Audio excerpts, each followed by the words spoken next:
বুধবার সকালবেলা ব্রেকফাস্ট সেরে এইদিকে আমি আর বাবা আর ঈশানী তিনজনে মিলে আমরা ফুল গাছ লাগাচ্ছি। যেহেতু একদম শীতের সময় আর শীতের শুরুর দিকেই গাঁদা ফুলের গাছ লাগাচ্ছি, যাতে বাড়িতে যখন বেশ পুজো টুজো হবে এই ফুলগুলো কাজে লাগাতে পারবো। এমনিতেই তো এখন প্রতি বৃহস্পতিবার করে বাড়িতে পুজো হয়, যেহেতু অগ্রহায়ণ মাসে বৃহস্পতিবার বলে কথা, প্রায় বাঙালি বাড়িতেই হয়। তো তার জন্যই আর কি গাঁদা ফুল বেশ কয়েকদিন ধরেই ফুটবে। আর গাঁদা ফুল কিন্তু খুব তাড়াতাড়ি ফোটে, এই জন্যই বাবা গাছ নিয়ে এসছে। আর আমি, বাবা, ঈশানী তিনজনে মিলে সকাল সকাল লেগে পড়েছি ফুল গাছ লাগানোর জন্য। তো যাই হোক, আজকে জানো তো একটা খুশির খবর তোমাদের সঙ্গে শেয়ার করব। সেটা হয়তো টাইটেল থাম্বনেল দেখে বুঝেই গেছো, তোমাদের দাদা ভাই মানে আমার ফৌজি সাহেব আবার খুব তাড়াতাড়ি বাড়ি আসছে।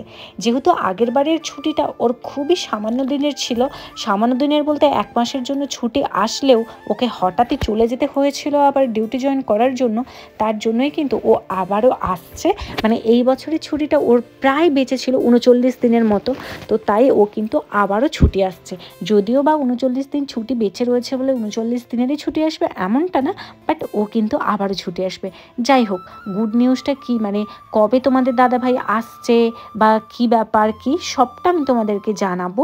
ঠিক আছে, তোমরা পুরো ভিডিওটা কন্টিনিউ দেখতে থাকো, আর আশা করছি তোমাদের অনেক ভালো লাগবে।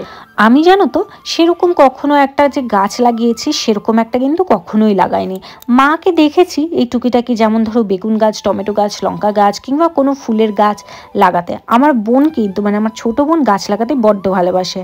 আমি আবার গাছ লাগাতে ভয় পাই, ভাবি যে খুব বেশি যদি গাছগুলোকে জেঁকে দিই, যদি না হয় পরে ফুলটা বা গাছটা যদি খারাপ হয়ে যায়, এই ভয়ে লাগাতাম না। বাট তারপরে বাবা বললো এসো আমি তোমাকে দেখিয়ে দেবো। তো যাই হোক, এর আগেও একদিন ওই বেগুন গাছ টাছগুলো লাগিয়েছিলাম, দেখলাম বেশ ভালোই হয়েছে। বেগুন গাছগুলো একদম সব সোজা শক্ত সমর্থভাবে দাঁড়িয়ে গেছে, কোনো ক্ষতি হয়নি। তাই মনে সাহস পেয়েছিলাম, আর সেই সাহস নিয়েই আজকে ফুল গাছগুলো মোটামুটি বাবার সমস্ত গর্তগুলো খুলে দিয়েছে, আমি ওইখানে ফুল গাছগুলো লাগিয়ে দিয়েছি। তারপরে এইদিকে ওই যেহেতু আমরা গাছ লাগাচ্ছিলাম, তাই ঈশানীরও বায়না ও নাকি গাছে জল দেবে। তাই ওকে বললাম যে ঠিক আছে তাহলে এইভাবে আস্তে আস্তে জল দাও। যাই হোক, এখানে আমরা গাছ টাছ লাগিয়ে জানো তো ওই দিন আর কোনো ভিডিও হয়নি, সোজা এসেছি পরের দিন বৃহস্পতিবার। Hey everyone, good morning. দেখতেই পাচ্ছ সকাল সকাল এখানে রোদের মধ্যে বসেছি। ঠিক আছে, তো আজকে হচ্ছে বৃহস্পতিবার, তার জন্য মা এদিকে দেখো অলরেডি সকাল সকাল নিয়ে বসে পড়েছে।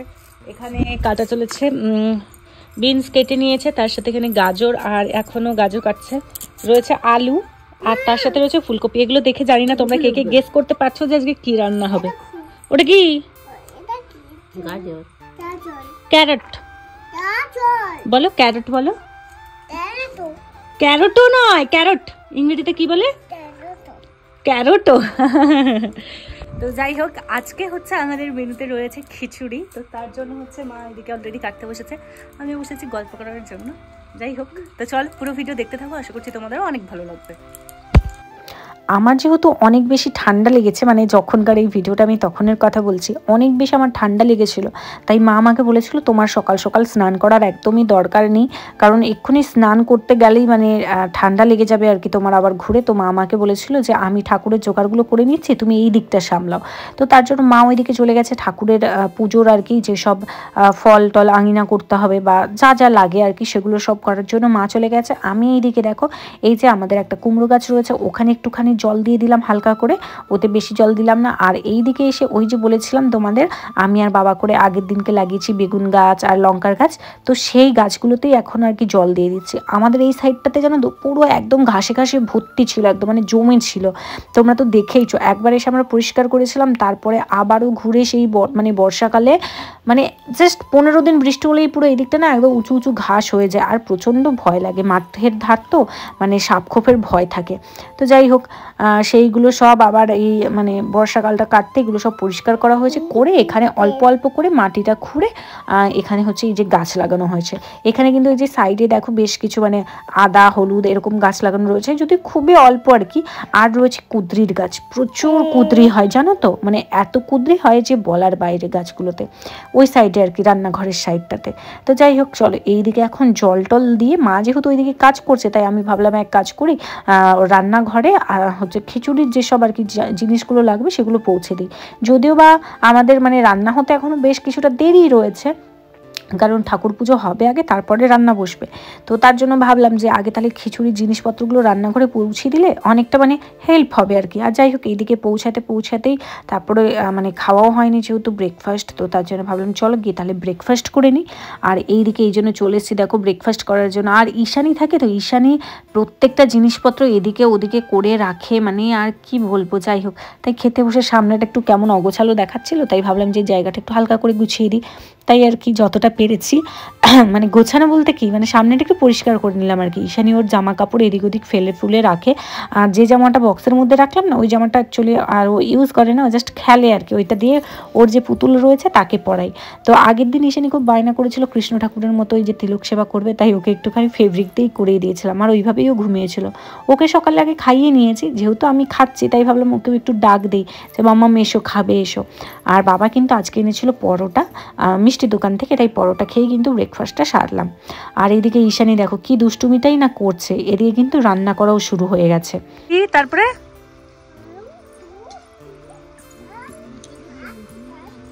1 2 3 তারপরে 4 5 6 এটা কি রকম বলা আবার? হ্যাঁ 1 2 3 4 ইয়েস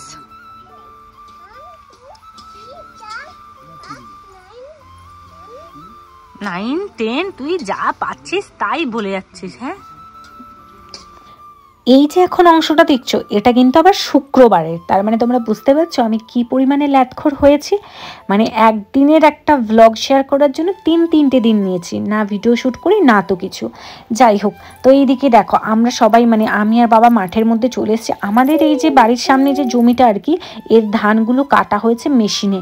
তো এইবারে মেশিনে যেহেতু কাটা হয়েছে, মেশিনের 2.5 বিঘা জমির ধান, তো সেই ধানগুলো মাঠের মধ্যেই রয়েছে। ধানগুলো তো সরানো সম্ভব নয়, তাই না মাঠের মধ্যেই শুকোতে হবে। এই জন্য এই যে এক্সট্রা যে খড়গুলো সেইগুলো সব উঁচু হয়ে থাকার জন্য ত্রিপলগুলো ভালো করে মিলতে পারছিল না। এই জন্য ত্রিপলগুলো এখানে মানে যাতে ভালোভাবে মেলা যায় তার জন্যই না আমি আর বাবা মিলে যে এক্সট্রা খড়গুলো ছিল উঁচু হয়ে সেইগুলোকে সব কেটে দিলাম। এটা নিয়ে আবার সে মায়ের কি কথা, মা বলেছিল আর কি যে তুমি করতে গেলে লোকে কি বলবে। আমি তখন বলেছিলাম লোকে কি বললো তাতে কি যায় আসে, হ্যাঁ আমি তো আমার নিজের বাড়ির কাজ করতে যাচ্ছি। আর তার থেকেও বড় কথা মানে মা এটা বলতে চেয়েছিল আমার ছেলে কাজ করে, তুমিও রোজগার করো, তো তাও এরকম মাঠে গেলে লোকে কি বলবে। তো তাই আমি বলেছিলাম যে আপনারা যদি করতে পারেন তাহলে আমার করতে কি অসুবিধা, আমিও করতে পারি। আর তাছাড়া আমি মনে করি যে কোনো কাজই ছোট না, ঠিক আছে। তো তাই হচ্ছে আমি আর বাবা দুজন মিলেই নিজেদের কাজটা ওখানে গুছিয়ে নিলাম, ঠিক আছে। তো তারপরে এই দেখো আমি, আমার দিদি, জামাইবু আর হচ্ছে ঈশানি, আমরা সবাই মিলে রাত্রেবেলা এসেছি আবার একটা রেস্টুরেন্টে খাওয়ার জন্য। জামাইবু আবারও ডিউটি চলে যাবে, আর জামাইবু কিন্তু সিআরপিএফ, অনেকেই জিজ্ঞাসা করছো তাই বলে দিলাম। তো তাই আর কি যাওয়ার আগে দিদি বলেছে যে আমাকে খুব বিরিয়ানি খেতে ইচ্ছে হচ্ছে, চলো আমরা সবাই মিলে গিয়ে বিরিয়ানি খেয়ে আসি। তাই এখানে এসেই যে বিরিয়ানি খাচ্ছিলাম। যাই হোক আমরা কিন্তু এখানে বিরিয়ানি খেতে খেতে একটা চ্যালেঞ্জও ভিডিও করেছি আর কি, চ্যালেঞ্জ ভিডিও। তো সেটা রয়েছে মমস ঈশানিতে, আমি আর দিদি মিলে। আর এই চ্যালেঞ্জের রুলস এটাই ছিল যে হারবে সেই কিন্তু এখানে বিলটা পেমেন্ট করবে। তো কে হেরেছে আর কে জিতেছে সেটা দেখতে হলে তোমাদেরকে আমার আরও একটি চ্যানেল মমস ঈশানি, ওই চ্যানেলটা ভিজিট করতে হবে। ওখানে কিন্তু অলরেডি ভিডিওটা আপলোড রয়েছে, ঠিক আছে। তো আমরা এখানে বেশ মজা মস্তি করে খাওয়া দাওয়া করলাম। চলো এইবার তোমাদেরকে বলি, তোমাদের দাদা ভাই কিন্তু খুব তাড়াতাড়ি, মানে আমি তোমাদেরকে এক্সাক্ট ডেটটা বলছি না, তোমাদের দাদা ভাই জাস্ট আসবে, ধরো বলতে পারি যে আর 10 দিনের মধ্যেই তোমাদের দাদা ভাই বাড়ি আসবে। আমি তো ভীষণ পরিমাণে এক্সাইটেড। আর সত্যি কথা বলতে আগের বারে ওই যেহেতু ওকে হঠাৎ করেই চলে যেতে হয়েছিল, তোমাদেরকে প্রথমেই বললাম, তাই কিন্তু ও আবারও মানে আসছে আর কি, ছুটি ওকে দিয়েছে। তো এইবারেও আসছে। এবার যতই ওর 39 দিন ছুটি বেঁচে থাক না কেন, ও অতদিন ছুটিতে আসছে না, ও কিন্তু খুবই কম দিনের জন্য আসবে। তবুও আর কি ওই যে আবার আসবে, আবার দেখতে পাবো, এটার জন্য আমি ভীষণই খুশি আর কি। তো যাই হোক এখানে আমরা ওই তোমাদেরকে বলছিলাম যে আমাদেরকে জিতেছে চ্যালেঞ্জটা দেখতে হলে মমস ঈশানি চ্যালেঞ্জটা দেখতে হবে। আর খাওয়ার জন্য আমরা মানে প্রচুর মস্তি করেছি, যাতে না একে অপরকে বিল পেমেন্ট করতে হয়, তার জন্য দুইজনে মিলে প্রচুর পরিমাণে চেষ্টা করেছি, লড়াই করেছি, এরকম একটা ব্যাপার। এই কথাগুলোই তোমাদেরকে বলছিলাম। তো তোমরা প্লিজ কিন্তু মমস ঈশানি চ্যানেলটাতে যাও, গিয়ে কিন্তু অবশ্যই দেখে এসো ওখানে কে জিতেছে আর কি দুই বোনের মধ্যে। তো চলো এখানে আমরা খাওয়া দাওয়া করে নিয়েছি, এরপরে হচ্ছে গিয়ে আমরা বেরোবো আর কি, মানে বাড়ি যাওয়ার জন্য। বিরিয়ানি কেমন করে খাচ্ছে মোটামুটি খেয়ে নেবে, পেট ফেটে যায় ভালো। যা হবে হোক, সুসু বেরিয়ে যায় তবুও ভালো, খাওয়া বন্ধ করবে না, পেমেন্ট করতে পারবে না। এই প্লেটটাই রাখো। আগে থেকে চিটিং করতে শুরু করেছে, ঠিক আছে? জাস্ট একটু চিকেনগুলোকে ও কেটে কেটে কেটে কেটে খাচ্ছে। কে আমারটা কে খেয়েছে? কেউ খায়নি ওটা, ঠিক আছে? নিজে নিজে কেটে কেটে খাচ্ছে। সো ফাইনালি দুই বোনের কিন্তু খাওয়া কমপ্লিট, ঠিক আছে? আর চ্যালেঞ্জে কে জিতলে সেটা দেখতে হলে তোমাদেরকে মমসি মানে চ্যানেলটা একবার দেখতে হবে, আর ওখানে গিয়ে ভিডিওটা দেখে নাও। যদিও আমি আমার এই চ্যানেলেও দিয়ে দিয়েছি ভিডিওটা, চাইলে চেক করে নিতে পারো, ঠিক আছে? মমি সানি, হ্যাঁ মমি সানিতে গেলেই দেখতে পাবে চ্যালেঞ্জিং ভিডিওটা। হ্যাঁ, কে হারলো এর হাসি দেখি তো। যাই হোক, চলো এরপরে বাড়ি যাবো আর কি, খাওয়া দাওয়া এখানে complete. Bye bye, good night. হ্যাঁ অবশ্যই বিলটা পেমেন্ট করতে হবে, তারপরে যাবো, নাহলে ছাড়বে না। খাওয়া শেষ, এখন দুজনের কি হচ্ছে?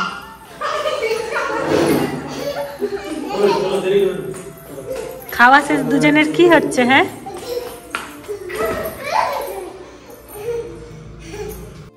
খাওয়া দাওয়া শেষ করে এই দেখো এখানে আমরা সবাই মিলে বাড়ি আসছি। আমি তো ঈশানীকে আমার কাছে একদম নিয়ে বসেছি, বেশ মানে মজা করতে করতে। ঈশানী তো খুব খুশি মাকে এইভাবে জড়িয়ে ধরতে পেরেছে। ও সত্যি কথা বলতে ওর মাকে একদম জড়িয়ে ধরতে পেলে খুব খুশি হয় আর কি।